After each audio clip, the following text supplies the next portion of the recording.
গুরুত্বপূর্ণ আলোচনা করবেন মুফতি আলী হাসান উসামা, মোহতামি মারকাজুল ইমাম আনোয়ার শাহ কাশ্মীরি রহমতুল্লাহ আলাইহি রাজবাড়ী। গুরুত্বপূর্ণ আলোচনা করেছেন মুফতি আনিসুর রহমান আশরাফি, মোহতামি মাদ্রাসায় আশরাফুল উলুম ময়নামতি কুমিল্লা। ২৮ পারা ৮ নম্বর পৃষ্ঠা। সূরার নাম সূরাতুল মুমতাহিনা। এই সূরা থেকে কয়েকটি আয়াতে কারিমা আপনাদের সামনে তেলাওয়াত করলাম। হাফিজি কোরআন মাজিদ অনুযায়ী ২৮ পারা ৮ নম্বর পৃষ্ঠা। সূরার নাম সূরাতুল মুমতাহিনা। সূরা হাশরের যে পরের যে সূরাটা, ওই সূরার নামই সূরাতুল মুমতাহিনা। এই সূরা থেকে কয়েকটি আয়াতে কারিমা তেলাওয়াত করলাম। এই সূরাটা মদিনায় অবতীর্ণ হয়েছে। সূরাতে আয়াত সংখ্যা ১৩টি। এই সূরার মধ্যে মৌলিকভাবে ৪টি বিষয় আলোচনা হয়েছে। প্রথম ৯ আয়াত পর্যন্ত একটি বিখ্যাত ঘটনাকে কেন্দ্র করে এই সূরার মধ্যে আলোচনা হয়েছে। ১০ এবং ১১ নম্বর আয়াতে কঠিন একটা সমস্যার কথা আলোচনা হয়েছে। একদম মুসলিম নারী মক্কা থেকে হিজরত করে মদিনায় চলে গেছে। ওই মুসলিম নারীদের স্বামীরা ছিল কাফের। আবার আরেক দল মুসলিম পুরুষ, তাদের স্ত্রীরা ছিল কাফেরা। কঠিন এক সমস্যার মধ্যে পড়ে গেছে। মুসলিম নারীরা চিন্তা করতেছে, আমরা যে মুসলমান হইলাম, কাফের স্বামীরা কি এখনো আমাদের স্বামী? আর মুসলমান পুরুষ যারা, তারাও চিন্তিত যে যেই সমস্ত নারীরা মুসলমান হয় নাই, আমাদের বিবি অনেকে আছে, তো তারা কি এখনো আমাদের বিবি? এই এক সমস্যায় পড়ে গেছে। এই সমস্যার সমাধান দেওয়া হয়েছে সূরা মুমতাহিনার ১০-১১ নম্বর আয়াত। ১২ নম্বর আয়াতে আলোচনা করা হয়েছে যে সমস্ত মুসলিম নারীরা ইসলামের ছায়াতলে আসবে, তারা কিছু অপরাধ কর্মকাণ্ড ছেড়ে দিতে হবে, আর ওই অপরাধ ছাড়ার ক্ষেত্রে নবীর কাছে বায়াত গ্রহণ করতে হবে। ৪ নম্বর আলোচনা, যাদের উপর আল্লাহ রাগান্বিত, কাফের বেঈমান, তাদের সাথে কিছুতেই বন্ধুত্ব করা যাবে না। মৌলিকভাবে সূরা মুমতাহিনার মধ্যে এই ৪টি বিষয় আলোচনা করা হয়েছে। সূরা মুমতাহিনা আর এর আগের সূরার মাঝে সম্পর্ক কি? কোরআনের একটা সূরা আরেকটা সূরার, এই দুই সূরার মাঝে সম্পর্ক থাকে। সূরা মুমতাহিনার আগের সূরার নাম সূরা হাশর। সূরা হাশরের সাথে সূরা মুমতাহিনার কি সম্পর্ক? সূরা হাশরে মুনাফিকদের ব্যাপারে আলোচনা করা হয়েছে। মুনাফিকরা সামনাসামনি তারা দাবি করত ঈমানদার, কিন্তু আসলে তারা গোপনে গোপনে কাফেরদের সাথে সম্পর্ক রাখত। সূরা মুমতাহিনার মধ্যে আল্লাহ মুমিনদেরকে সরাসরি নিষেধ করেছে, সাবধান, কাফেরদের সাথে কোনো ধরনের সম্পর্ক রাখবা না, বন্ধুত্ব করবা না, গোপনে কোনো সম্পর্ক তাদের সাথে করবা না। তাহলে আগের সূরায় যে মুনাফিকরা ইসলামের লেবাস ধরে গোপনে কাফেরদের সাথে সম্পর্ক রাখতো, এটা সূরা হাশরে আলোচনা আছে। সূরা মুমতাহিনায় আল্লাহ মুমিনদেরকে নিষেধ করে দিলেন, সাবধান, গোপনে গোপনে কাফেরদের সাথে সম্পর্ক রাখবা না, যেমনটা মুনাফিকরা রাখে। আগের সূরায় আলোচনা হয়েছে। সূরা মুমতাহিনা নাম কেন সূরাতুল মুমতাহিনা? মুমতাহিনা নামটা রাখা হয়েছে ১০ নম্বর আয়াতের একটা শব্দকে কেন্দ্র করে। সূরা মুমতাহিনার ১০ নম্বর আয়াতের একটা শব্দকে লক্ষ্য করে এই সূরার নাম সূরাতুল মুমতাহিনা। সূরা মুমতাহিনার ১০ নম্বর আয়াতে আছে, ইয়া আইয়ুহাল্লাযীনা আমানু ইযা জাআকুমুল মুমিনাতু মুহাজিরাতিন ফামতাহিনুহুন্না। হে ঈমানদারগণ, তোমাদের কাছে যখন মুমিনরা হিজরত করে আসবে, তখন তাদেরকে পরীক্ষা করবা। ফামতাহিনুহুন্না আর বাংলা অর্থ হলো পরীক্ষা করবা তাদেরকে। ফামতাহিনু এর ক্রিয়া মূল হলো ইমতিহান। ইমতিহান অর্থ পরীক্ষা করা।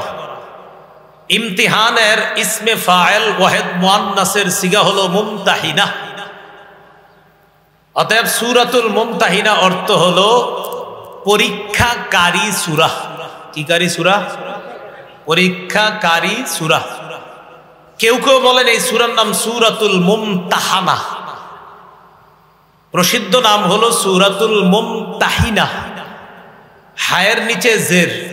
কেউ কেউ বলেন না, এটার নাম সূরাতুল মুমতাহানা, হায়ের উপর জবর।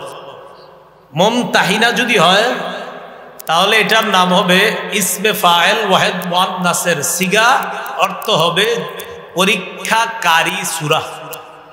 আর যদি মুমতাহানা হয় তখন এটার উদ্দেশ্য হবে এটা ওয়াহিদ মুআন্নাস ইসমে মাফউলের সিগা। এর অর্থ হবে যাকে পরীক্ষা করা হয়, যেই নারীকে পরীক্ষা করা হয়। হায়ের নিচে জের হলে অর্থ হবে পরীক্ষাকারী সূরা, হায়ের উপর জবর হলে অর্থ হবে যেই নারীকে পরীক্ষা করা হয়। তো বেশিরভাগের মতে এটার নাম সূরাতুল মুমতাহিনা, হায়ের নিচে জের। তো যারা বলে মুমতাহানা তখন উদ্দেশ্য হবে এই সূরার মধ্যে নারীদেরকে পরীক্ষা করা হবে। অর্থাৎ মুমতাহানা অর্থ হবে যেই নারীকে পরীক্ষা করা হয়। সূরা আল্লাহ শুরু করেছেন ইয়া আইয়ুহাল্লাযীনা আমানু লা তাত্তাখিযু আদুওয়ি ওয়া আদুওয়াকুম আউলিয়া তুলকুনা ইলাইহিম বিল মাওয়াদ্দাহ وقد كفروا بما جاءكم من الحق يخرجون الرسول وإياكم أن تؤمنوا بالله ربكم إن كنتم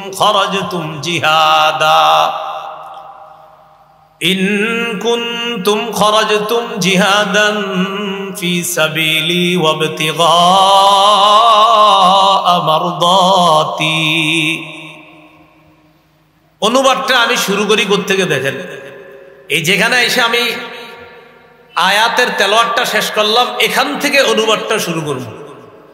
তাহলে লম্বা একটা অংশ পড়ার পর অনুবাদ শুরু করতেছে। ইন কুনতুম খরজতুম জিহাদান ফি সাবিলি ওয়াবতিগা মারদাতি, যদি তোমরা আমার রাস্তায় জিহাদ করার ইচ্ছা করে থাকো আর আমার সন্তুষ্টি কামনা করে থাকো, যদি তোমরা আমার রাস্তায় জিহাদ করার ইচ্ছা করে থাকো এবং আমার সন্তুষ্টি কামনা করে থাকো, তাহলে হে ঈমানদারগণ। এবার অনুবাদ সূরার শুরুতে এসে গেলাম। লম্বা একটা অংশ তেলাওয়াত করার পর অনুবাদের সূচনা করলাম।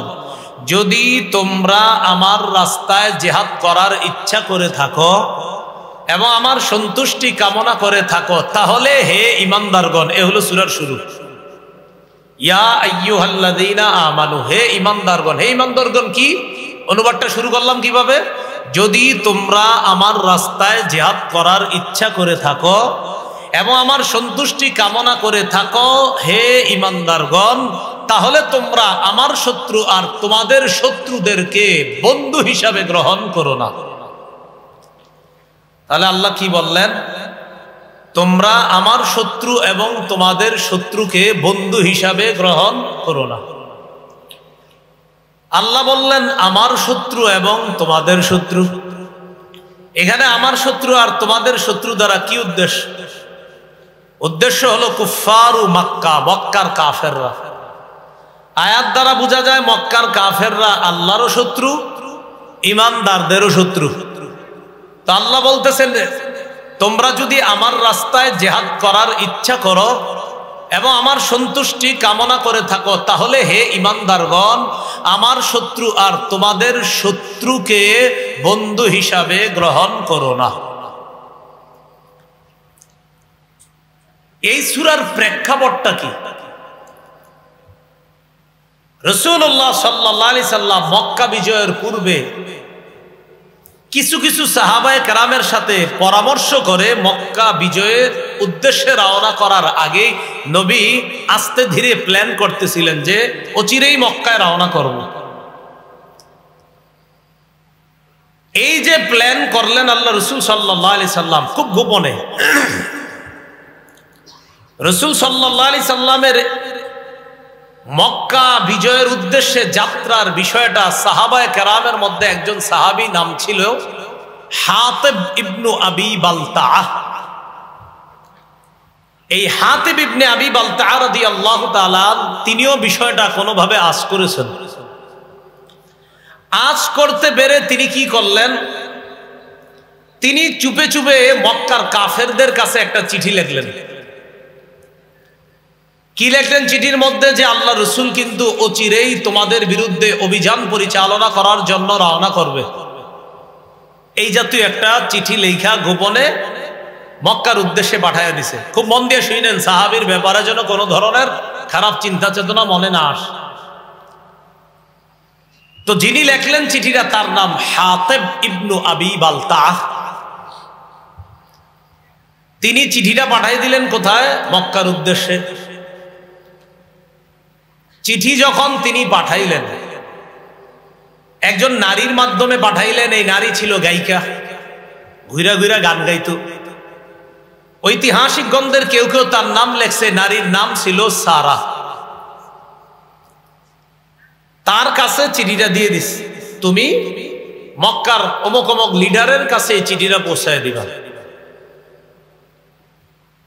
আল্লাহ পাক রব্বুল আলামিন এই বিষয়টা রাসূলুল্লাহ সাল্লাল্লাহু আলাইহি সাল্লামের কাছে জানায়া দিলেন যে আপনার সাহাবীদের মধ্য থেকে একজন গোপন সংবাদটা একজন নারীর মাধ্যমে মক্কার উদ্দেশ্যে অলরেডি প্রেরণ করে দিছে একটা চিঠির মধ্যে লেখা। আপনি তাড়াতাড়ি ওই নারীকে আটকের ব্যবস্থা করেন। আল্লাহ পরিপূর্ণভাবে ওহির মাধ্যমে নবীকে বিষয়টা জানায়া দিলেন।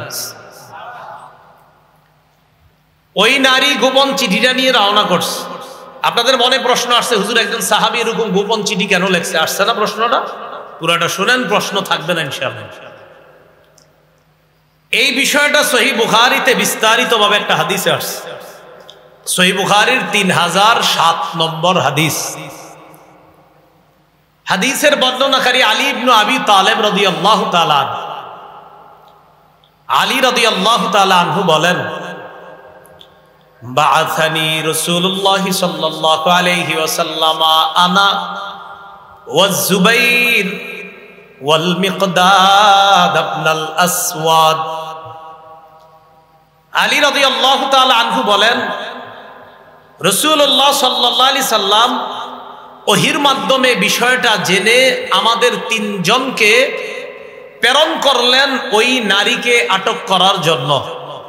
কোন তিনজন? এই তিনজনের নাম যদি পারেন একটু কষ্ট করে মনে রাখবেন। বলেন, আলী, জুবাইর, মিকদাদ রাদিয়াল্লাহু আনহুম।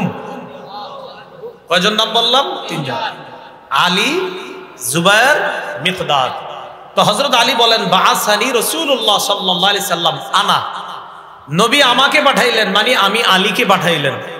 ওয়া জুবাইর, এবং জুবাইরকে পাঠাইলেন। ওয়াল মিকদাদ ইবনুল আসওয়াদ, আর মিকদাদ ইবনুল আসওয়াদকে পাঠাইলেন। আমাদেরকে পাঠানোর প্রাক্কালে আল্লাহ রাসূল সাল্লাল্লাহু আলাইহি সাল্লাম বললেন, ইনতালিকু, তোমরা তাড়াতাড়ি রওনা করো। হাত্তা তাতু রাউজাতা খাখিন, রওনা করে তোমরা তাড়াতাড়ি রওজায়ে খাখ নামক একটা জায়গা আছে, ওই জায়গায় দ্রুত পৌঁছো তোমরা। আমার সাথে জায়গাটার নাম বলতে হবে। বলেন, রওজায়ে খাখ। আবার রওজায়ে খাখ। রাসূলুল্লাহ সাল্লাল্লাহু আলাইহি সাল্লাম বললেন, ইনতালিকু, রওনা করো। হাত্তা তাতু রাউজাতা খাখিন, তোমরা একটা জায়গায় গিয়ে খুব দ্রুত পৌঁছো।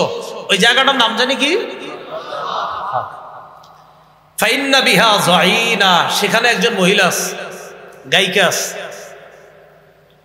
মাহা কিতাবুন, ওই মহিলার সাথে একটা চিঠি আছে। সুবহানাল্লাহ। খুযুহু মিনহা, ওই চিঠিটা তার থেকে গ্রহণ করবা। হযরত আলী রাদিয়াল্লাহু তাআলা আনহু আর ওই দুই সাহাবী, বাকি দুইজন ওলামা হযরত ছাড়া ওই দুজনের নাম কি জানি, অন্যরা বলেন তো আলেমরা ছাড়া অন্য কেউ। আরেকজন মিকদাদ। মোট তিনজন, একজনের নাম আলী, আরেকজন। তা আমরা রওনা করলাম। রওনা করার পর তিনি বলেন তাআদা বিনা খাইলুনা, দ্রুত আমাদের বাহন আমাদেরকে নিয়ে চললো, ছুটে চললাম, আমরা খুব দ্রুত ছুটে চললাম। চলতে চলতে ইনতলাকনা, চলতে লাগলাম, হাত্তা ইনতাহাইনা ইলা রাউজাতি খাখিন, নবী যেই জায়গার কথাটা বলছে আমরা চলতে চলতে দ্রুত ওই জায়গায় পৌঁছে গেলাম, তথা রাউজাতু খাখ নামক জায়গায় আমরা পৌঁছে গেলাম। সেখানে পৌঁছার পর ফাইদা নাহনু বিজ্জাইনা, হঠাৎ দেখি ওই মহিলা, যে মহিলার কথা নবী বলছে, মহিলারে সরাসরি বললাম আখরিজিল কিতাবা, চিঠিটা দাও, কোনো ভূমিকা ছাড়াই বললাম চিঠিটা দাও। ফাকুলনা, আমরা বললাম আখরিজিল কিতাব, চিঠিটা দাও। মহিলা কয়, মানে পুরা মহিলা কয় কিসের চিঠি? মা মাই মিন কিতাব, আমার কাছে কোনো চিঠি নেই। হযরত আলী বলছেন তোমার কাছে চিঠি আছে, যেহেতু আল্লাহর রাসূল বলছেন এর মানে তোমার কাছে চিঠি আছে, এতে কোনো সন্দেহ নাই, চিঠি তাড়াতাড়ি দাও।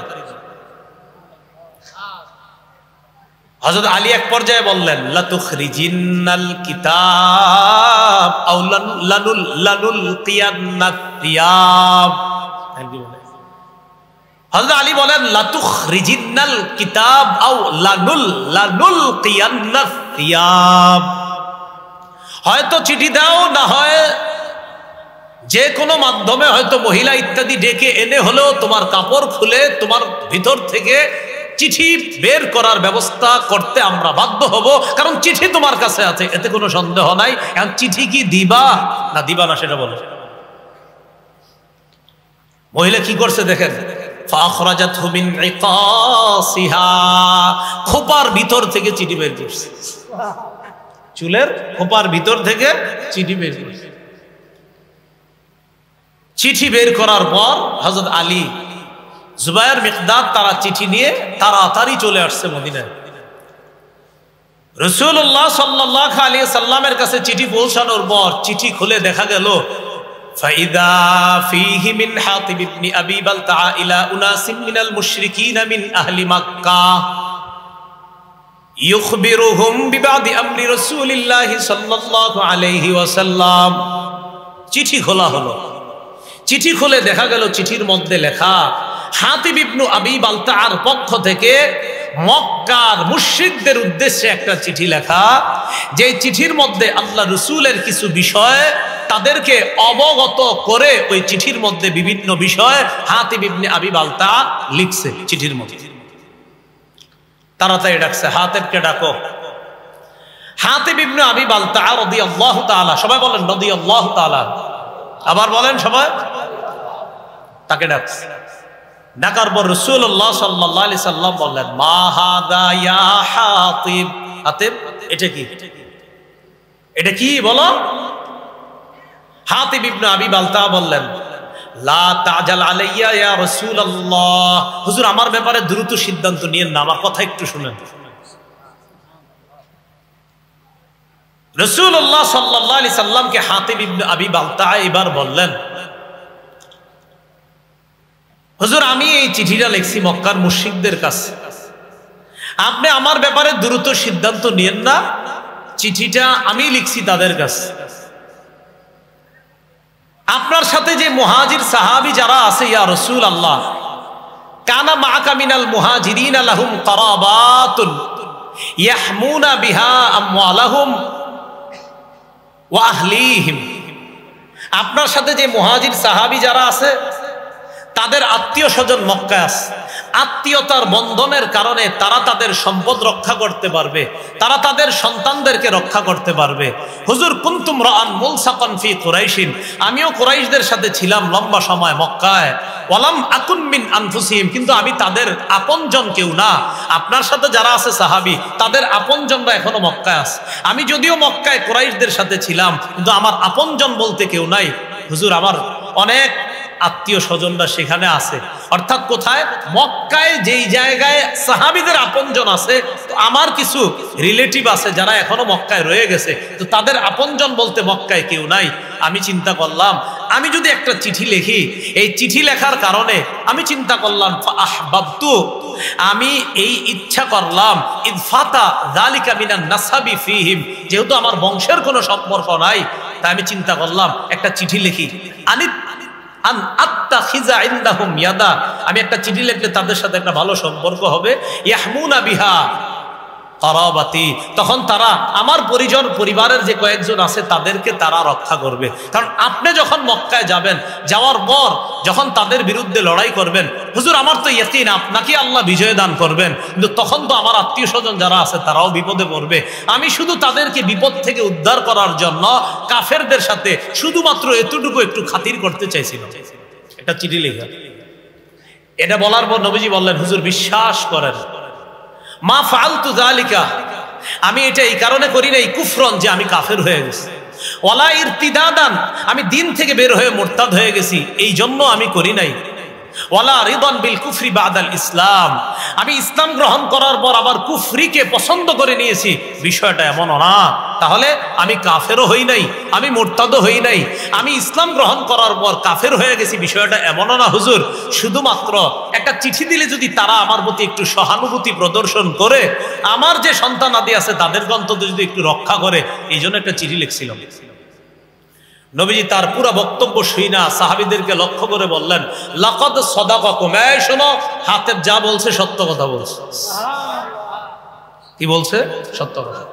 হযরত ওমর ফারুক রাদিয়াল্লাহু তাআলা আনহু বললেন, দানি আদরিব উনুকা হাদাল মুনাফিক, হুজুর আমার একটু সুযোগ দেন, আমি ওর গলাটা উড়িয়ে দিই। এই মুনাফিক বলছে, এই মুনাফিকের। আল্লাহ রাসূল বললেন, ওমর সাবধান, কদ শাহিদা বাদরা, আমার এই সাহাবী হাতেব বদরের যুদ্ধে অংশগ্রহণ করছে। তুমি জানো বদরের সাহাবীদের ব্যাপারে আল্লাহ কি বলছে? আল্লাহ বলছে, আমালু মা শিতুম, তোমাদের যা মন চায় তোমরা তা করো। ও বদরের অংশগ্রহণকারী সাহাবীরা, তোমাদের যা মন চায় তা করো। কদ গফারতু লাকুম, আমি তোমাদেরকে মাফ করে দিয়েছি। তো হাতিব ইবনে আবি বালতার এই ব্যাপারটা মাথায় রাখবেন, উনি কুফরিও করে নাই, উনি মুরতাদও হয়ে যায় নাই, উনি ইসলাম গ্রহণ করার পর কুফরিকে পছন্দ করে নিয়েছে, বিষয়টা এমনও না। উনি আসলে ওনার এই জায়গায় বুঝতে একটু ভুল হয়েছে, উনি মনে করছে এটা দিলাম আর এতে আর কি হবে। ঐতিহাসিকগণ লেখছেন ওনার ইয়াকিন ছিল বিজয় তো আল্লাহ নবীরই দিবে। কেন? কারণ আল্লাহ তো আগেই বলছে, ইন্না ফাতাহনা লাকা ফাতহাম মুবিনা, কোরআনের এই আয়াত প্রমাণ করে যে আল্লাহ নবীর হাতেই এই মক্কার বিজয় দান করবেন। উনি ইয়াকিনের কারণে একটা চিঠি লিখছে যে কাফেররা, তোমরা আমার চিঠি পাওয়ার পর যতই উল্লাসিত করো, বিজয় কিন্তু আল্লাহ নবীরে দান করবে। এটা ওই সাহাবীরও ইয়াকিন ছিল। তা আল্লাহ নিষেধ করে দিলেন, না, এই জাতীয় বন্ধুত্ব করা যাবে না। বুঝে আসছেন এবার? এটাই বলতেছে, ইয়া আইয়ুহাল্লাযীনা আমানু লা তাত্তাখিযু আদুওয়ি ওয়া আদুওয়াকুম আউলিয়া তুলকুনা ইলাইহিম বিল মাওয়াদ্দা, হে ঈমানদারগণ, আমার শত্রু আর তোমাদের শত্রু, এই শত্রুদেরকে এমন বন্ধু বানাও না যে বন্ধুত্বের কারণে তুলকুনা ইলাইহিম বিল মাওয়াদ্দা, তাদের কাছে চিঠি পাঠায়া দাও বন্ধুত্বের খাতিরে, তাদের কাছে চিঠি পাঠায়া দাও আন্তরিকতাপূর্ণ সম্পর্কের কারণে, বন্ধুত্বের কারণে। এই জাতীয় বন্ধু কোনো কাফেররে বানাও না, আমার শত্রুরে এমন বন্ধু বানাও না, তোমাদের শত্রুরে এমন বন্ধু বানাও না যে যেই বন্ধু বানানোর পর চুপে চুপে চিঠিও পাঠাও, এরকম বন্ধু বানাও। এবার বুঝে আসছে এই কথাটা আপনাদের। এটা আল্লাহ নিষেধ করলেন যে হাবিব হাতিব ইবনে আবি বালতাকে সহ আপনার সব সাহাবীদেরকে জানায়া দেন যে এরকম বন্ধুত্ব যেন তাদের সাথে না করে। এবার আল্লাহ বলেন, ওয়াকাদ কাফারু বিমা জাআকুম মিনাল হক, অথচ তোমাদের কাছে যে হক এসেছে আল্লাহর পক্ষ থেকে, এই হক ওই বন্ধুরা অস্বীকার করে। কারা? যাদের সাথে বন্ধুত্ব করে চুপি চুপি চিঠি পাঠাইতে চেয়েছো, ওই বন্ধুরা, ওই কাফেররা অস্বীকার করে ওই সত্যকে, যে সত্য তোমাদের কাছে এসেছে। আর তারা কি করেছে তোমাদের মনে নাই? ইউখরিজুনার রাসূলা ওয়া ইয়াকুম আন তুমিনু বিল্লাহি রাব্বিকুম, তারা রাসূলকে এবং তোমাদেরকে মক্কা থেকে বের করে দিয়েছে, এগুলো তোমাদের মনে নাই? অপরাধ কি? আনতুমিনু বিল্লাহি রাব্বিকুম, শুধুমাত্র এই কারণে রসুলকে আর তোমাদেরকে বের করে দিয়েছে, তোমরা তোমাদের রব আল্লাহকে আল্লাহর উপর ঈমান এনেছো, শুধুমাত্র এই কারণে রসুলকেও বের করেছে মক্কা থেকে, তোমাদেরকেও বের করেছে। যারা তোমরা এইভাবে বের করলো তাদের সাথে আবার তলে তলে গোপনে কিসের বন্ধুত্ব? তাদেরকে বন্ধু বানাবে, এটা আল্লাহ নিষেধ করে দিলেন। বুঝে ঠিক কইতেছেন তো? বুঝতে হবে। তাহলে আল্লাহ এটা নিষেধ করলেন যে তাদের সাথে কোনো বন্ধুত্ব করবা না।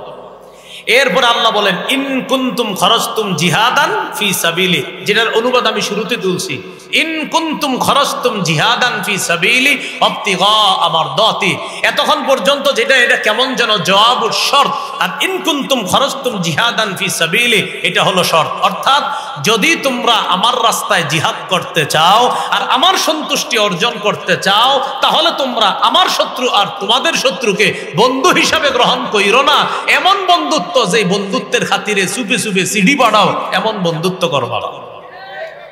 আল্লাহ আমাদেরকে কথাগুলা বোঝার তৌফিক দান করেন।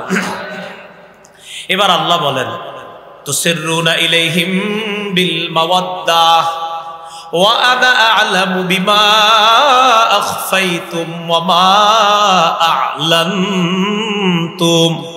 তোমরা যে গোপন বন্ধুত্ব করো অথচ আমি জানি যা তোমরা গোপন করো, যা তোমরা প্রকাশ্যে করো, এটা কিন্তু আমি আল্লাহ জানি। وَمَن يَفْعَلْهُ مِنكُمْ فَقَدْ ضَلَّ سَوَاءَ السَّبِيلِ, তোমরা যারা মুমিন তোমাদের মধ্য থেকে এমন যারা করবে, ফাকাদ দাল্লা সাওয়া আস-সাবিল, সে স্পষ্ট ভ্রষ্ট হয়ে যাবে, হেদায়েতের রাস্তা থেকে সে বিচ্যুত হয়ে যাবে, সঠিক রাস্তা থেকে সে বিচ্যুত হয়ে যাবে। ভাই কি শিখলাম? কাফেরদের সাথে গোপনেও বন্ধুত্ব রাখা যাবে না। আল্লাহ আমাদের সকলকে এই কথাগুলা বুঝে শুনে বর্তমান পরিস্থিতিতেও যেন আমরা খুব সতর্কতার সাথে ঈমানের উপর চলতে পারি, আল্লাহ তৌফিক দান করেন। এবার দেখেন আল্লাহ কি কয়। প্রথমে আগে আমগো কুমিল্লার ভাষা একটু বলি, সেবে পাইলে কি বলি? সেবে পাইলে মানে বুঝি আজকে আপনারই কিছু কইলাম না, কারণ পায়ালই হুজুর ভালো আছেন, এক কাপ চা খান, পান খান। মনে মনে কি কই জানেন? হুজুর আজকে চা খাওয়াইতেছি কেন জানেন? আরেকদিন ধর্ম, এখন আপনার লোক বেশি, কিছু কইলাম না। এই পরে কি কই? সেবে পাইলে।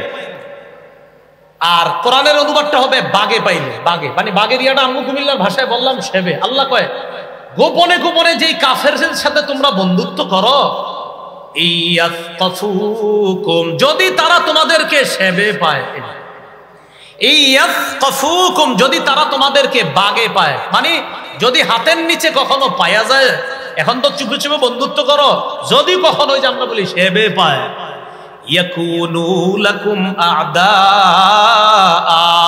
তোমাদের শত্রু হয়ে যাবে তারা, যাদেরকে গোপনে বন্ধু ভাবছো এতদিন, যখন তারা কোনো সুযোগ পাবে নগদ পল্টি মারে বন্ধু হয়ে যাবে। যাদেরকে নগদ পল্টি মেরে শত্রু হয়ে যাবে, যাদেরকে তোমরা চুপে চুপে বন্ধু ভাবতা, ইয়াকুনু লাকুম আ'দা, হঠাৎ একদম নগদ পল্টি মারবে আর নগদ শত্রু হতে দেরি করবে না। আল্লাহর কসম, অমুসলিম বেঈমান যাদেরকে আমরা অনেক সময় মনে করি তিনি মনে হয় আমার আপনজন, আবার চুপে চুপে তার সাথে সম্পর্ক যদি রাখতে চাই, আল্লাহ বলতেছেন মনে রাখবা, যদি বাগে পায়, যদি সেবে পায়, যদি একবার পাইতে পারে, নগদ তোমার শত্রু হবে, আমি আল্লাহ বলে দিলাম। নগদ পল্টি মারবে, আমি আল্লাহ বলে দিলাম, পল্টি মারবে। ইয়াকুনু লাকুম আ'দা, ইয়াকুনু লাকুম আ'দা, তারা তোমাদের শত্রু হয়ে যাবে। তাহলে কি শিখলাম? চুপে চুপেও যদি কোন ইসলাম বিদ্বেষী কোন অমুসলিম কাফেরকে আমি বন্ধু মনে করি, আল্লাহ কয় সুযোগ পাইলে নগদ তোমার শত্রু বানাবে। আর কি করবে?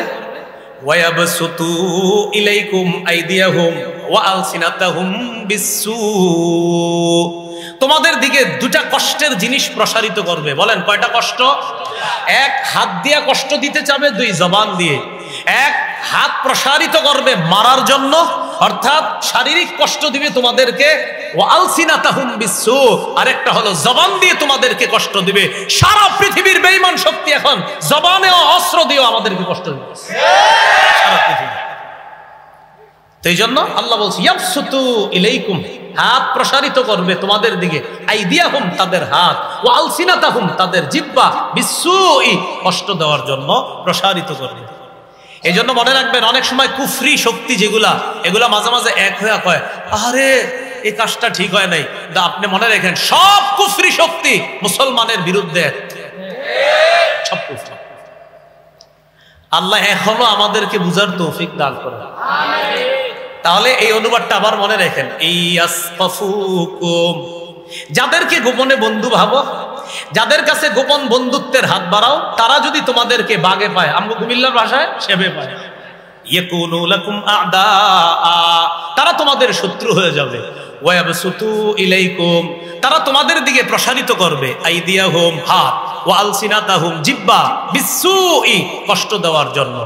আর কামনা করবে কি জানো? ওয়াওয়াদ্দু লাউ তাকফুরুন, আর কামনা করবে তোমরা সবাই যদি কাফের হয়ে যাইতা। নাউজুবিল্লাহ। কামনা করবে কি? তোমরা সবাই যদি কাফের হয়ে যাইতা। আচ্ছা, এবার দেখি আপনারা ওই হাতিব ইবনে আবি বালতাআ রাদিয়াল্লাহু তাআলা আনহুর ঘটনা বুঝে থাকলে বলেন তো, তিনি মূলত কি জন্য চিঠিটা পাঠাইতে চাইছে? ওনার কিছু আত্মীয়রা আছে এখনো, ওদের উপর যেন কোনো আক্রমণ না আসে, তাদেরকে বাঁচানোর জন্য। এবার আল্লাহ কি বলে দেখেন, লান তানফাকুম আরহামুকুম ওয়ালা আওলাদুকুম ইয়াউমাল কিয়ামাহ, তোমাদের আত্মীয় স্বজন, তোমাদের সন্তান কিয়ামতের ময়দানে তোমাদের কোনো কাজে আসবে না। ইয়াফসিলু বাইনাকুম, আল্লাহ তোমাদের মাঝে ফয়সালা করবেন। ওয়াল্লাহু বিমা তা'মালুনা বাসীর, তোমাদের কর্মকাণ্ড সম্পর্কে আল্লাহ অবগত আছেন। আল্লাহ তোমাদের কর্মকাণ্ড দেখতেছেন। বলেন, আল্লাহ আমাদের কর্মকাণ্ড দেখতেছে। আমরা মুসলমানদের অধঃপতনের অন্যতম কিছু কারণের মধ্যে একটা হলো, মুসলমানরা মুসলমানের অধিকার আদায়ের শ্রেষ্ঠ একটা উপায় হলো জিহাদ। এই জিহাদ মুসলমান এমন ভাবে ভুলে যাচ্ছে যেন জিহাদ যে একটা ফরজ বিধান সময় মতো, এটা মুসলমান নাম শুনলেই জিহাদ।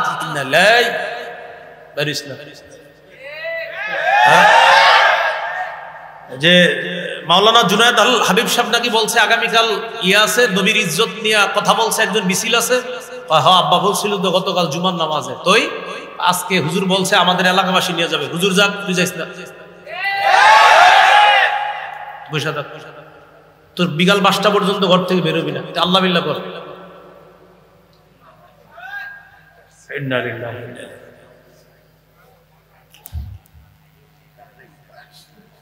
বলছিলাম মুসলমানরা অধঃপতনের অন্যতম একটা কারণ মুসলমানদের, সেটা হলো মুসলমান জিহাদের সঠিক অর্থ না জানা এবং জিহাদের ব্যাপারে মুসলমানদেরকে উল্টা পাল্টা বুঝানো, আর সেটা তারা বুঝে নেওয়া।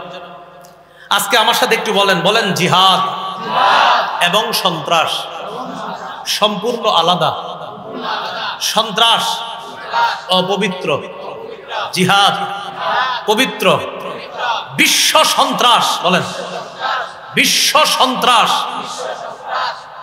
মুক্ত দেখতে চাইলে, এবার বলেন বিশ্বকে সন্ত্রাস মুক্ত দেখতে চাইলে সন্ত্রাস প্রতিহত করার শ্রেষ্ঠ ঔষধ প্রয়োগ করতে হবে। সন্ত্রাস নামক অপবিত্র, বলেন সন্ত্রাস নামক অপবিত্র কর্মকাণ্ড দূর করার শ্রেষ্ঠ পবিত্র পদ্ধতি হলো জিহাদ। বলেন তো, সন্ত্রাস নামক অপবিত্র এটারে যদি দুনিয়া থেকে দূর করার কোন ধরনের উপায় আমরা অবলম্বন করি, আহারে সন্ত্রাস মুক্ত বিশ্ব দেখতে চাই, সন্ত্রাস মুক্ত সমাজ দেখতে চাই, সন্ত্রাস মুক্ত বাংলাদেশ দেখতে চাই, আল্লাহর কসম সারা পৃথিবী যদি সন্ত্রাস মুক্ত দেখতে চাই, তাহলে শ্রেষ্ঠ পবিত্র বিধান জিহাদের বিকল্প আর কিছু না। কিন্তু এই বিষয়টা আপনার বুঝতে হবে, এটা আরেকজনকে আপনি বুঝাইতে হবে। যেমন আপনার ঘরে এরকম লোক আছে যিনি আপনার বলবে, এ বেটা জিহাদ মানি, তোর বেটা এই সন্ত্রাসগিরি এই যে বলেছে, আপনি বলবেন না জিহাদ আর সন্ত্রাস আলাদা। এর মুখ দিয়ে বলাইবেন যে আপনি বলেন সন্ত্রাস অপবিত্র, জিহাদ পবিত্র। এরে বলাইবেন যে ব্যক্তিগুলা বলবেন সন্ত্রাসী দূর করার শ্রেষ্ঠ উপায় হলো জিহাদ। এরপরে তারে বুঝাবেন আবু জাহেল সন্ত্রাসী ছিল, নমরুদ সন্ত্রাসী ছিল, ফেরাউন সন্ত্রাসী ছিল, আবু জাহেল এমন সন্ত্রাসী ছিল, কাবা চত্বরে আমার হাবিব নামাজের মধ্যে দাঁড়াইছে। উকবা ইবনে আবি মুআইদ, বুখারীর বর্ণনা, উকবা ইবনে আবি মুআইদরে পাঠাইছে, আবু জাহেল ঘোষণা করছে কে পারবা অমুক এলাকায় যাবা, যাওয়ার পর আইয়ুকুম ইয়াতি বিজাজুরি আলি ফুলান, অমুক এলাকার ওটের নারী বুড়ি রক্ত গোবর গুলা আনবা, আনার পর মুহাম্মদ যখন সিজদায় যাবে সাল্লাল্লাহু আলাইহি ওয়াসাল্লাম, সিজদায় যাওয়ার পর অমুক এলাকার ওটের নারী বুড়ি পচা রক্ত মুহাম্মদের কাঁধের উপর দিবা। এরকম কে পারবা? উকবা ইবনে আবি মুআইদ দাঁড়ায় গেছে, আমি পারবো, যাও নিয়ে আস। সে গেছে, যাওয়ার পর সত্যি সত্যি ওটের নারী বুড়ি ওটের পায়খানা গোবর নিয়ে আসছে। নবীজি সেজদায় গেছে, বাস্তবে কি রসুলের কাঁধ মুবারকের উপরে ওটের নারী বুড়ি পচা রক্ত গোবর আল্লাহ রসুলের কাঁধের উপর চাপায় দিচ্ছে। এটা আপনি আপনার এলাকার ভাইকে বুঝান যে দেখো এটা কি, এটা সন্ত্রাসী। আমার নবী কাবা চত্বরে দাঁড়ায় রয়েছে, কাবায় দাঁড়ায় আল্লাহ রসুল সাল্লাল্লাহু আলাইহি সাল্লাম ইবাদত করবে। ওই পাপিষ্ট আবার আসছে উকবা, আসার পর নবীর গলা মুবারকের মধ্যে একটা চাদর বেঁচেছে, চাদর পেঁচায় চাদর দুই দিক থেকে এইভাবে জোরে টান দিচ্ছে, এইভাবে চাদর পেঁচায় নবীর গলায় জোরে টান দিছে। বুঝান, আপনি প্রতিবেশীরে বুঝান, এই ঘটনা শোনান। বুখারীতে আসছে যে আমার নবীর গলার মধ্যে এক পাপিষ্ট কাফের উকবা এইভাবে চাদর দুই পাশ দিয়ে পেঁচায় এইভাবে টান দিছে যে রসুলকে ফাঁসি দিয়ে মেরে ফেলবে।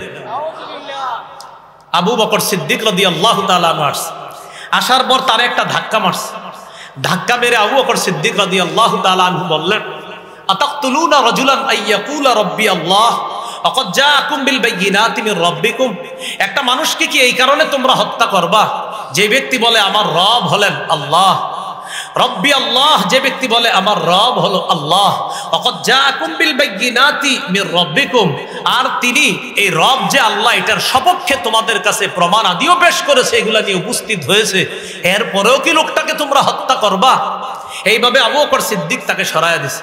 আমি আপনাদের কাছে জানতে চাই, এইভাবে আমার নবীর গলার মধ্যে চাদর পেঁচায় দুই দিক থেকে টান দেওয়া, এটা কি সন্ত্রাসী কিনা?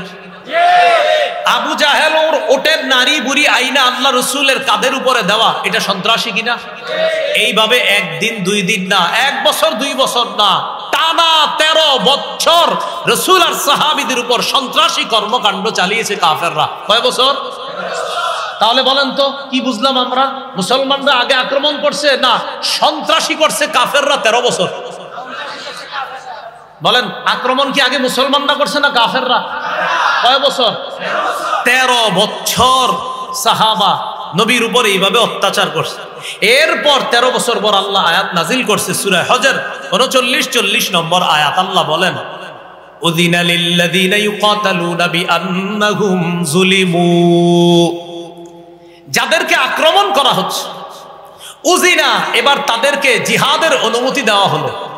উযিনা অনুমতি দেওয়া হয়েছে, লিল্লাযীনা ইউকাতালুনা যাদেরকে আক্রমণ করা হচ্ছে তাদেরকে জিহাদের অনুমতি দেওয়া হলো। কেন? বিআন্নাহুম যুলিমু, তাদেরকে জুলুম করা হয়েছে, তারা মাজলুম।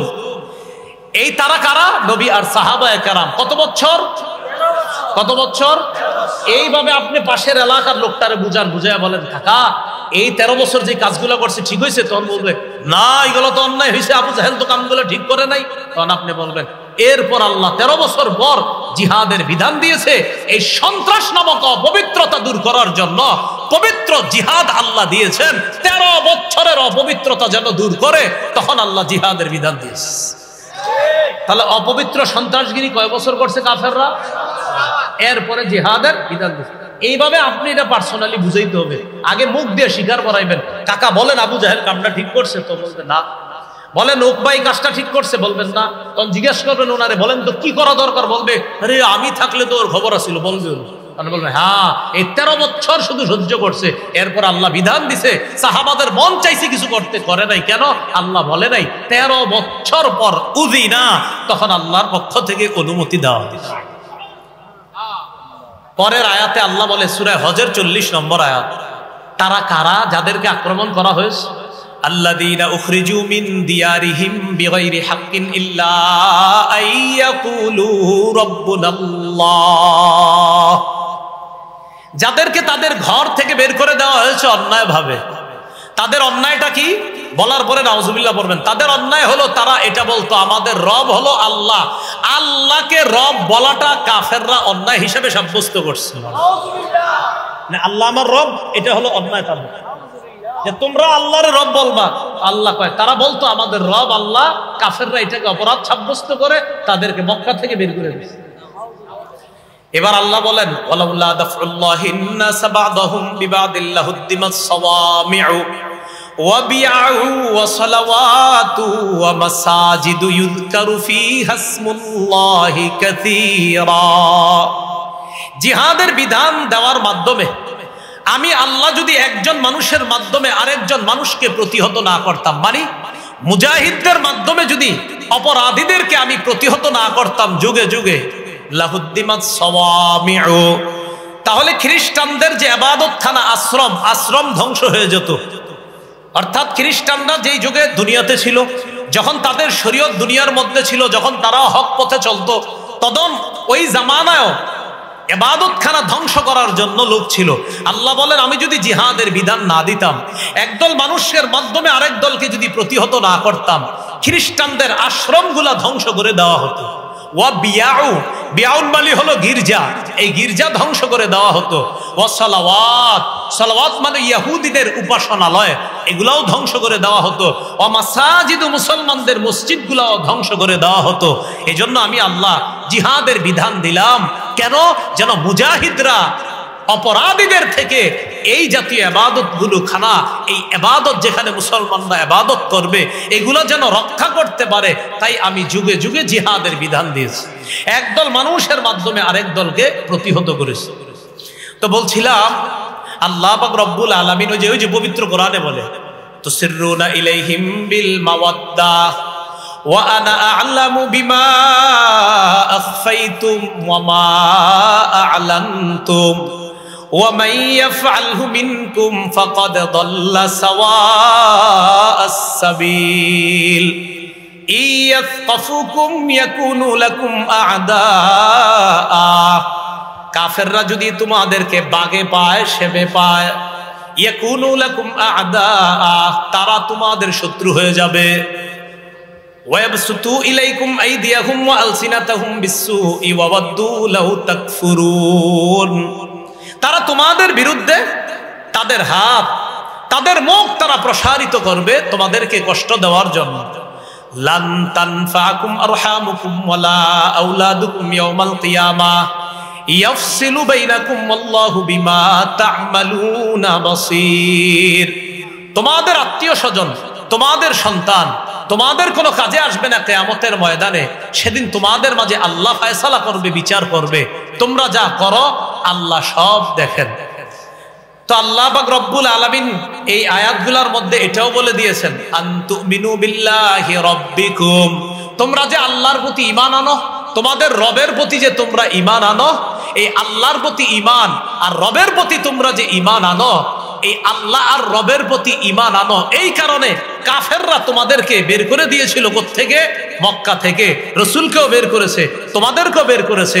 এই বিষয়ে আরেকটা ঘটনা শোনাইলাম যে মুসলমানদেরকে যখন বের করে দিয়েছে 13 বছর নির্যাতন করার পর, তখন আল্লাহ জিহাদের বিধান দিয়েছে। আরেকটা বিষয় এখান থেকে প্রমাণ করার চেষ্টা করেছি, মুসলমান তাদের অধিকার আদায়ের শ্রেষ্ঠ একটা পদ্ধতি যেটা সবার জানা দরকার ছিল, এই পদ্ধতিটা মুসলমান ভুলতে বসেছে। ওই পদ্ধতির নাম কি? অধিকার থেকে বঞ্চিত করছিল। 13 বছর নির্যাতন করছে, যাও ভাগো এখান থেকে, ঘর বাড়ি পাইবা না, কিচ্ছু পাইবা না, সব ছেড়ে গেছে। আল্লাহ কয় অধিকার বঞ্চিত করে ফেললো তাদেরকে। এবার কি করলেন? জিহাদের বিধান দিলেন। তাহলে মুসলমানদের অধিকার পাওয়ার অনেক উপায় আছে, এর মধ্যে শ্রেষ্ঠ উপায় জিহাদ। এত বিনা ভালোভাবে আপনি বুঝতে হবে। এরপর আল্লাহ পাক রব্বুল আলামিন বলেন قد كانت لكم أسوة حسنة في إبراهيم والذين معه। হে মুসলমানগণ, হে নবীর সাহাবীগণ, ইব্রাহিম নবী আর তার সাথে যে ঈমানদাররা আছে তাদের মাঝে তোমাদের জন্য উত্তম আদর্শ আছে। এই আমি আপনি আমরা আমাদের সবার জন্য ইব্রাহিম নবী আর তার অনুসারী যারা, তাদের মাঝে উত্তম আদর্শ আছে। কি উত্তম আদর্শ? মন দিয়ে শুনেন। ইয ক্বালু লিকওমিহিম ইন্না বুরাআউ মিনকুম ওয়া মিম্মা তা'বুদুনা মিন দুনিল্লাহ। ইব্রাহিম নবী তার অনুসারী, তারা তাদের সম্প্রদায়কে বলেছিল, ইন্না বুরাআ, আমরা মুক্ত, মিনকুম, তোমাদের থেকে মুক্ত, আমরা সম্পর্ক ছিন্ন করলাম, মিনকুম, তোমাদের সাথে সম্পর্ক ছিন্ন করলাম, ওয়া মিম্মা তা'বুদুনা মিন দুনিল্লাহ, আল্লাহ ছাড়া যাদের ইবাদত করো তোমরা, তাদের থেকেও সম্পর্ক ছিন্ন করলাম। আল্লাহ কি বলতেছে দেখেন, ও মুসলমানরা, ইব্রাহিম নবী আর তার সম্প্রদায়ের মাঝে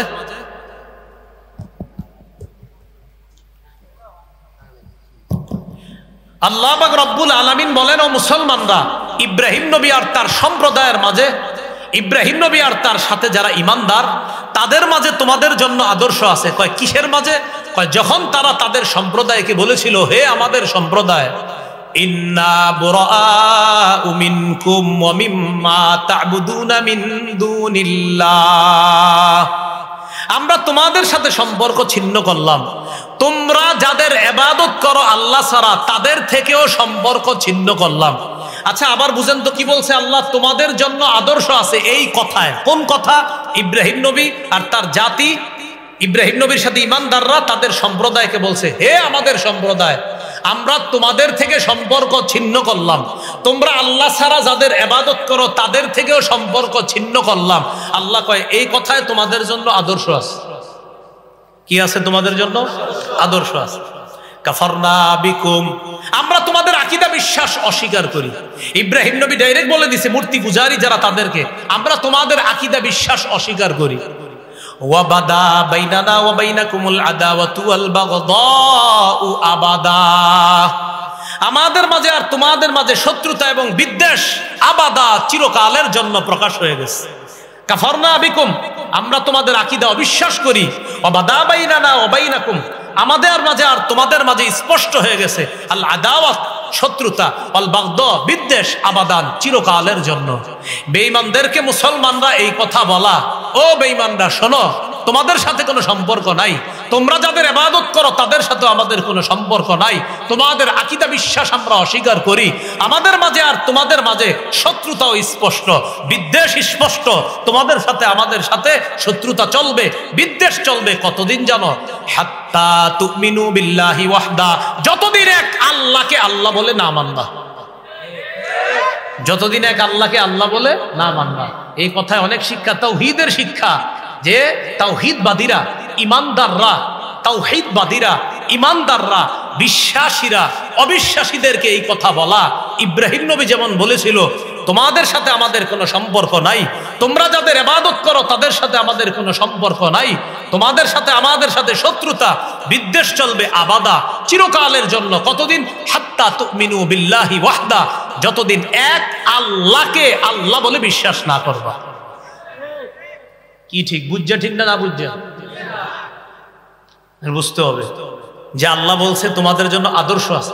এই জায়গায় বললাম হ্যাঁ আদর্শ আছে, কিন্তু আদর্শটা আমরা গ্রহণ করলাম না, তাহলে কিন্তু হবে না। আমাদের ওসামা ভাই চলে আসছে, নারে তাকবীর। আল্লাহ ভাইয়ের হায়াতে বরকত দান করেন, সকলে বলে আমিন। আল্লাহ তাকে ভরপুর কবুল করেন, বলে আমিন। তো যাই হোক,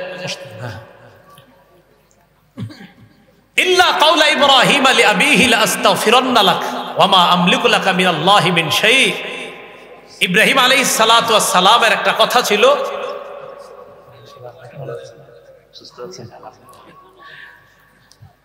ইল্লা কাওলা ইব্রাহিম লি আবিহি লা আস্তাগফিরান্না লাক ওয়া মা আমলিকু লাকা মিনাল্লাহি মিন শাই। ইব্রাহিম নবী তার বাবার ব্যাপারে বলেছিলেন, লা আস্তাগফিরান্না লাক, আব্বা আপনার জন্য আমি ইস্তেগফার পাঠ করব। ওয়া মা আমলিকু লাকা মিনাল্লাহি মিন শাই, আমি আমলিকু লাকা মিনাল্লাহি মিন শাই, আপনার ব্যাপারে আমি নিজের পক্ষ থেকে কোনো ক্ষমতা রাখি না, তবে আমি আপনার জন্য আল্লাহর কাছে ইস্তেগফার পাঠ করব। তবে এখান থেকে একটা কথা মনে রাখা, কাফের বাবার জন্য ইস্তেগফার পাঠ করার বিষয়টা এখন কিন্তু আর না, সূরা তওবা আবার এই বিধান রহিত হয়ে গেছে। মা কানা লিনাবিয়্যিন ওয়াল্লাযীনা মা কানা লিন-নাবিয়্যি ওয়াল্লাযীনা আমানু আইয়াস্তাগফিরু লিল মুশরিকিনা ওয়ালাউ কানু উলি কুরবা। নবীর জন্য এবং ঈমানদারদের জন্য বৈধ নয় আইয়াস্তাগফিরু লিল মুশরিকিন, যে তারা মুশরিকদের জন্য ইস্তেগফার পাঠ করবে, এটা তাদের জন্য বৈধ নয়। বাকি ইব্রাহিম আলাইহিস সালাতু ওয়াস সালামের ব্যাপারে মুফাসসিরিনে কেরাম লিখেছেন যে উনি ওনার বাবার ব্যাপারে যে বলছিলেন যে আমি আপনার জন্য ইস্তেগফার পাঠ করব, পরে ইব্রাহিম নবী জীবদ্দশায় বুঝতে পেরেছিলেন না আমার বাবার কপালে তওবা নাই, আমার বাবা আল্লাহর চিরশত্রু, তখন তিনি আবার তার বাবার জন্য তখনই আর ইস্তেগফার তিনি করতেন না। মুফাসসিরিনে কেরামের কেউ কেউ লিখেছেন তিনি তখনই এটা থেকে ফিরে এসেছেন। বাকি তিনি প্রথমে বলেছিলেন আব্বা লা আস্তাগফিরুল্লাহ লাকা, আমি আপনার জন্য ইস্তেগফার পাঠ করব, আমি আপনার জন্য ক্ষমা প্রার্থনা করব। তো মুফাসসিরিনে কেরামের কেউ কেউ লিখেছেন তিনি তার জীবদ্দশাতেই বুঝতে পেরেছিলেন আব্বা আল্লাহর চিরশত্রু, আব্বা আর ঈমান আনবে না, তার কপালে তওবা নাই, তখন তিনি এটা থেকে ফিরে এসেছেন। আর সূরা তাওবার মধ্যেও আছে যে নবীর জন্য ঈমানদারদের জন্য উচিত না, বৈধ নয় কোনো মুশরিকের জন্য ইস্তেগফার পাঠ করা। যাই হোক, এই সূরার এতটুকু যা শুনলাম আমরা সূরা মুমতাহিনা, খুব ভালো করে আমরা শুনি। কাফেরদের সাথে গোপনে বন্ধুত্ব রক্ষা করা যাবে? চিঠি লেখা যাবে চুপে চুপে? এটা আল্লাহ আমাদেরকে বলে দিলেন আমার শত্রু আর তোমাদের শত্রু যারা, তাদেরকে এমন বন্ধু বানায় না যে বন্ধুত্বের খাতিরে তাদেরকে চিঠি পর্যন্ত তোমরা পাঠায় দাও। মনে রাখবা এই ইয়াফকাফুকুম, মনে আছে না আমগো কুমিল্লার ভাষায় অনুবাদটা, যদি সেবে পায়, আর অনুবাদ হলো যদি বাগে পায়, আর আমাদের কুমিল্লায় বলে যদি সেবে পায়। এই কাফেররা তোমাদেরকে, যাদেরকে গোপনে বন্ধু ভাবতেছো, এই ইয়াফকাফুকুম, যদি তোমাদেরকে বাগে পায়, হাতের নিচে যদি কোনোভাবে পায়, ইয়াকুনু লাকুম আদা, তাহলে তোমাদের শত্রু হয়ে যাবে। আর আমি বললাম পোল্টি মারতে সময় নেবে না। ওয়াবসুদু ইলাইকুম আইদিয়াহুম ওয়া আলসিনাতাহুম বিসসুই, তারা তোমাদের দিকে প্রসারিত করবে হাত আর তাদের জিহ্বা, এই দুই জিনিস প্রসারিত করবে তোমাদেরকে কষ্ট দেওয়ার জন্য। ওয়াওয়াদ্দু, কামনা করবে, লাউ তাকফুরুন, তোমরা সবাই যদি কাফের হয়ে যাইতা, এরকম কামনা তারা করবে। আল্লাহ আমাদের সকলকে। আরেকটা বিষয়ের মাঝখান থেকে বলেছিলাম অপরাধ কি ছিল? নবীরে বের করে দেওয়া আর মুসলমানদেরকে বের করে দেওয়া অপরাধ ছিল কাফেরদের কাছে। কেন তারা ঈমান আনছে এই ছিল অপরাধ। এটার বলতে গিয়ে বলেছিলাম মুসলমানদের অধপতনের অন্যতম একটা কারণ, মুসলমান তাদের অধিকার আদায়ের শ্রেষ্ঠ একটা পদ্ধতি আছে ভুলতে বসেছে প্রায়, সেটার নাম জানি কি? তো এই বিষয়গুলো আমরা শিখতে হবে, জানতে হবে। আর ওই যে চা দোকানের সামনে মুরব্বীরে বুঝাইতে হবে, আবু জাহেলের ঘটনাটা বলতে হবে, ওকবার ঘটনা বলতে হবে, মোবাইলে বলতে হবে কাকা ওকবা কাজটা ঠিক করছে, আবু জাহেল কাজটা ঠিক করছে, বলেন এই কাজটা অন্যায় হয়েছে না, এটা সন্ত্রাসগিরি হয়েছে না? চাচাই বলবে আমি থাকলে তোর খবর আসিল, উনি বলবেন হ্যাঁ এই যে আপনি বলতেছেন খবর আসিল। সাহাবীদেরও মন চাইতো জবাব দিত, কিন্তু জবাব দিত না, কারণ আল্লাহর পক্ষ থেকে তখন শুধু ধৈর্য আর সংযমের শিক্ষা একটুকুই দেওয়া হয়েছিল।